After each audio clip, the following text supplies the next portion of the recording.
First hate Waspinator. Literally right after his self-loathing, he gets put in Transformer Hall of Fame. I wish I was put in the Hall of Fame for my self-loathing. Hello everyone, it is Briximus Prime, back for another Transformers action figure review, and today I'm going to be doing a double review on the Kingdom Deluxe Class Waspinator and the Transformers Legacy Buzzsaw. Now the reason why I'm reviewing both of these figures together in one video is because since these two are basically the exact same mold, I don't want to make two separate videos of me reviewing both of these guys separately and me just ending up repeating myself. So instead I'm just going to double review them because then I can kill two birds with one stone, or in this case, two insects. But anyway, let's just get right on into the review by starting with the packaging, and then we'll start with Waspinator. And now taking a brief look at that packaging, right on the Kingdom Waspinator's box, you got the nice insect mode with his robot mode right there. It says Kingdom Deluxe Class Transformers Generations to Kawatami. Here on the top, Insecticon logo. Here on the side, we got some nice imagery.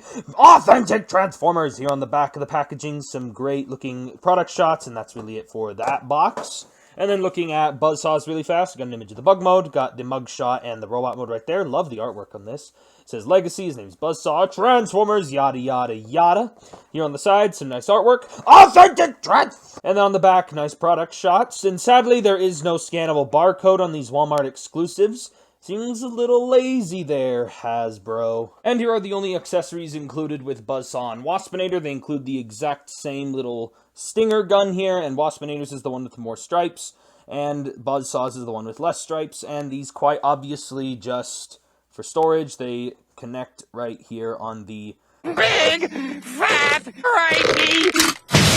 And honestly, I always keep these down here. And with Waspinator, I usually go ahead and borrow the gun that came with the Thrilling 30 Waspinator, and I just give it to this guy, and that looks pretty good in his hand. Waspinator also came with a golden disc card, and honestly, who cares about these at this point?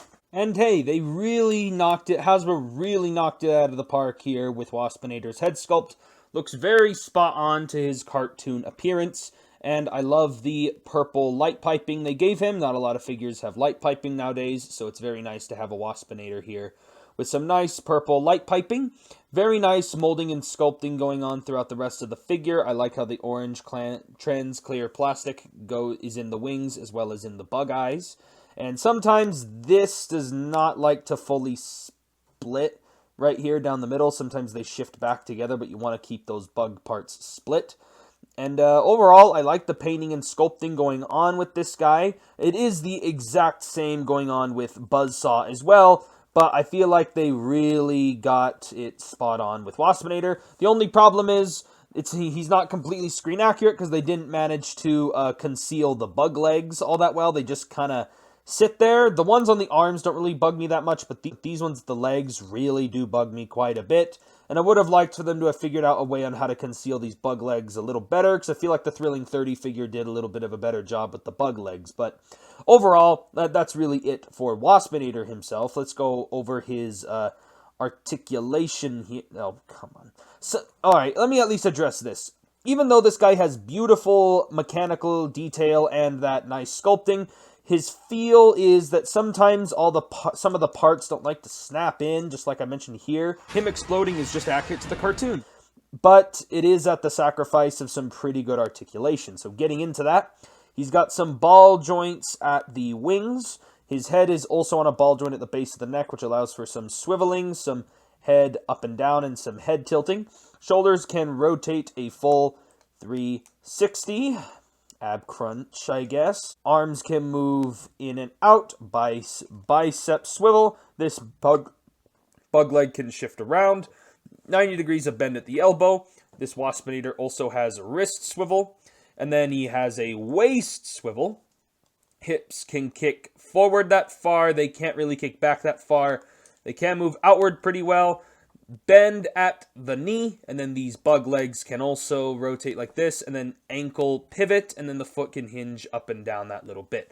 So very good articulation on Waspinator, which carries right on over to the Buzzsaw figure. And here is taking a look at that brand new head sculpt for Buzzsaw. It looks really good. I like how it almost has like this like bat kind of look to it with the bat wings on the side of the head. The yellow looks good. And again, this guy's got some nice light piping. You can see a bit of it right there on the back of the head, and then they painted the eyes green at the front, so he does have light piping. Again, not a lot of figures have it. Always appreciate it.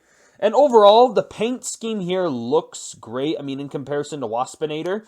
One of the things I did want to mention about this figure that makes me like the molds that little bit more is the fact that this is the mold for Waspinator, but because the Waspinator figure is still slightly inaccurate to the cartoon, like the bug legs and all those inaccuracies are thrown out the window when it comes to this guy, because since this guy is not based on any kind of cartoon show or any kind of written material, he's just a figure, it makes all of those issues of Waspinator that makes him inaccurate seem like it's just part of this guy's personality, like that's just him. Everything accumulates together and makes this guy feel a lot better as a figure in comparison to Waspinator. I still do like Waspinator, but it's just because he has all those inaccuracies, they fade away in this figure.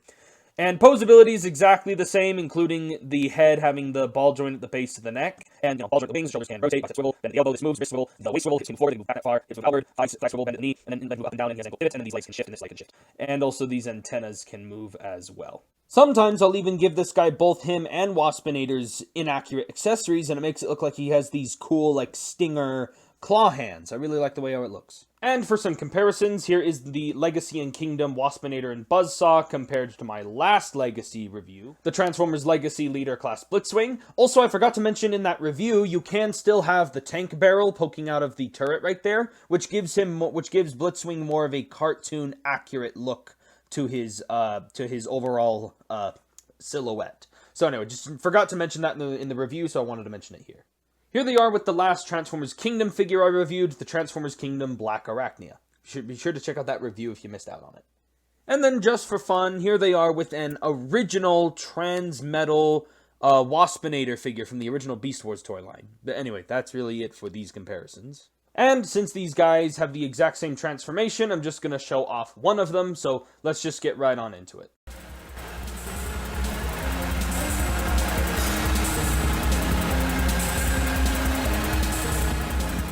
And here is taking a look at both of the Wasps. We'll first start with Waspinator. They both share the exact same molding and sculpting. And overall, these actually don't look too fat, unlike that Thrilling 30 figure. And they have a more slimmed down, more accurate look to the actual bug. So they're not cartoon accurate, they're just meant to be more accurate to the actual animal.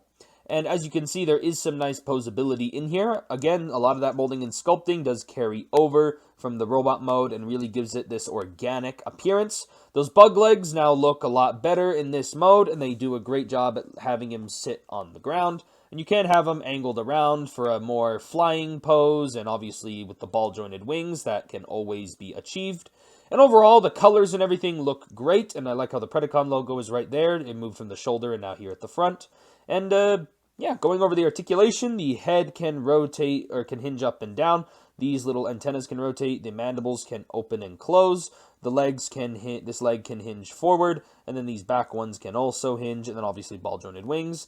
And that's basically about it, unless you count the de-transforming feature. And obviously Buzzsaw is basically the exact same figure, only he is in the more traditional Wasp colors of yellow and black. And overall, I kind of overall like the way how this Wasp looks over the Waspinator, even though I like the Waspinator one just as much. If I had to pick one to display in bug mode and one in robot mode, I'd have this guy in the bug mode and Waspinator in the robot mode. And overall, I do love the way how this one looks as well. Also, I forgot to mention this in the robot mode, I like this fade on the legs of the black to yellow. Gives it a very organic looking texture and appearance. And again, these are meant to be looking like the actual insects that they are. And overall, I love the way how both of them came out. These bits of green and purple just really do a lot for me. I love the way how this figure came out along with the Waspinator. And for comparisons, here is the Waspinator and Buzzsaw compared to the Legacy Leader Class Blitzwing. Be sure to check out that review if you missed out on it. Here they are with the original Transmetal Waspinator, which obviously never appeared in the cartoon, but it's still a cool comparison. And then here's Waspinator and Buzzsaw with Black Arachnia. So that's it for the comparisons. And if any of you are wondering where my Thrilling 30 Waspinator is, let's just say it's a little too cartoon accurate right now. Waspinator. Terrorize! And that is basically it for my review on the Transformers Kingdom Deluxe Class Waspinator and the Transformers Legacy Buzzsaw. And my overall opinion on these figures is no, not really. But so overall I do like these figures quite a bit. The Waspinator is very nice, and he's a huge step up from that Thrilling 30 Waspinator figure. And my only real complaints about Waspinator is I wish the bug legs were concealed a little better and it would have made him a little bit more cartoon accurate, but also they're just really annoying to have in the way.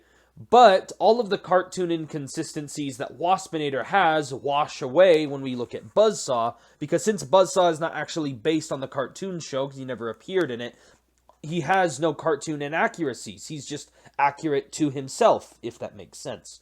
And so overall, I think this figure actually is just a little bit better than the Waspinator in terms of it being a fun toy. The Waspinator is just good because, you know, the personal bias toward the character of Waspinator from the cartoon show.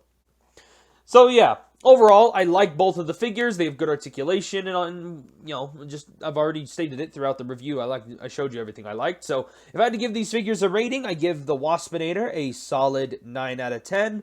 And the Buzzsaw, I give also a solid 9 out of 10. Both of them got the same rating, but for different reasons. So anyway, that is basically it for this review. If you guys enjoyed the review, be sure to give me a like on the video, comment down below what you guys think, And I'll catch you guys next time.